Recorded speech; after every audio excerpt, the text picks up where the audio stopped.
सती प्रथा की कहानी भारतीय इतिहास की सबसे दर्दनाक और कष्टदायी कहानियों में से एक है। यह प्रथा सदियों तक चली और अनगिनत महिलाओं ने अपनी इच्छाओं के विरुद्ध इसमें भाग लिया। परंतु इस प्रथा की शुरुआत कैसे हुई, इसकी पहली कहानी हमें एक साहसी और दुखी रानी की ओर ले जाती है, जिसका नाम था रानी वेदवती। रानी वेदवती एक सुंदर और बुद्धिमान स्त्री, एक छोटे से राज्य की महारानी थी। उसके पति राजा चंद्रधार एक वीर योद्धा और न्यायप्रिय शासक थे। वेदवती अपनी बुद्धिमत्ता और करुणा के लिए जानी जाती थी। राज्य की हर स्त्री उन्हें अपनी प्रेरणा मानती थी, क्योंकि उन्होंने महिलाओं को शिक्षा और कला में प्रेरित किया था। राजा और रानी का विवाह प्रेम से हुआ था। दोनों ने साथ मिलकर राज्य को समृद्ध और खुशहाल बनाया। परंतु यह सुखमय जीवन अधिक समय तक नहीं चला।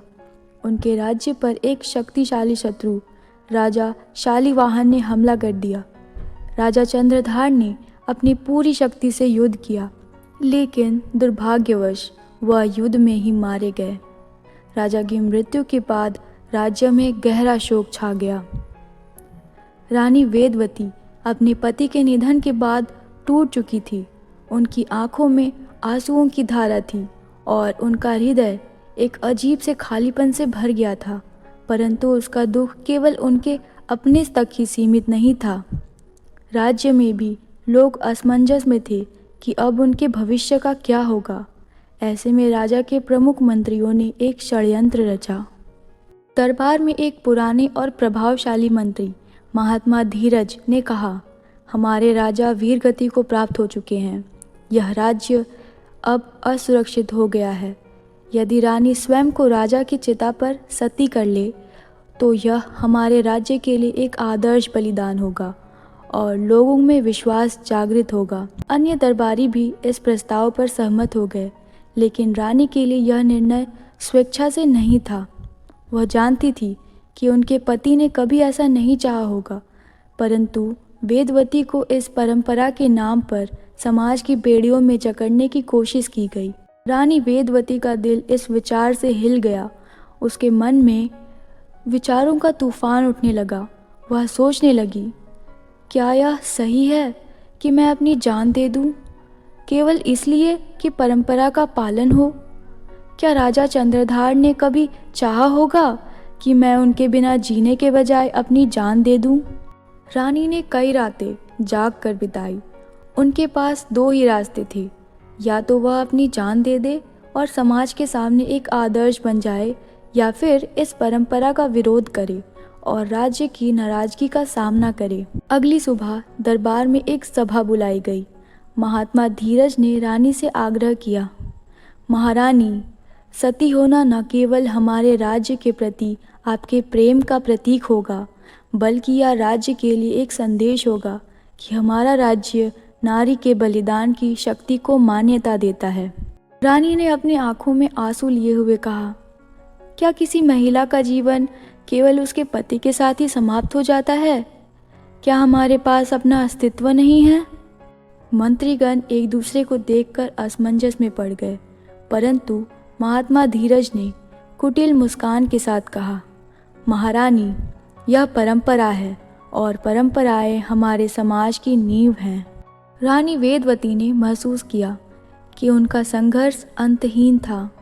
उन्होंने मन ही मन निर्णय लिया कि वह इस परंपरा का पालन करेंगी, लेकिन केवल इसलिए कि उनके राज्य की महिलाओं को सशक्ति मिले और उनके बलिदान से एक संदेश जाए। रानी ने अपनी अंतिम रात अपनी सखियों के साथ बिताई। उन्होंने उन महिलाओं को यह संदेश दिया, आज मैं एक परंपरा के नाम पर अपनी जान देने जा रही हूँ, परंतु मेरी मृत्यु व्यर्थ नहीं जाएगी। मैं चाहती हूँ कि मेरे बलिदान के बाद इस प्रथा को समाप्त करने के लिए आवाज़ उठाई जाए। किसी भी स्त्री को अपनी मर्जी के खिलाफ सती होना नहीं चाहिए। अगले दिन पूरे राज्य के लोग एकत्र हुए। रानी वेदवती को चिता के पास ले जाया गया।